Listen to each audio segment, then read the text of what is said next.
Најголемата заслуга и се препишува на шанкерот Шерил Кук од Мајами во 1985 година. Таја сакала да измисли пијалок кој изгледа прекрасно во класична мартини чаша.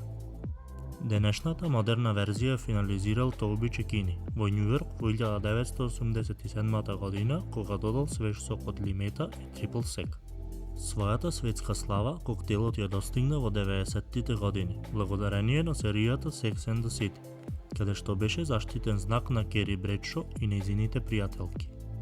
Многу почетници мислат дека Космо треба да биде темно-црвен заради брусницата, но вистинскиот Космополитан треба да има нежно-розова боја. Овој коктел е заслужен за враќањето на популарноста на така наречената V-shaped мартини чаша. Пред него, луѓето мислеа дека таа чаша е премногу старомодна. Иако серијата Sex and the City го направи многу популарен, првата голема звезда која беше фотографирана со Космополитан беше Мадона, на една забава во Греми во 1996 година.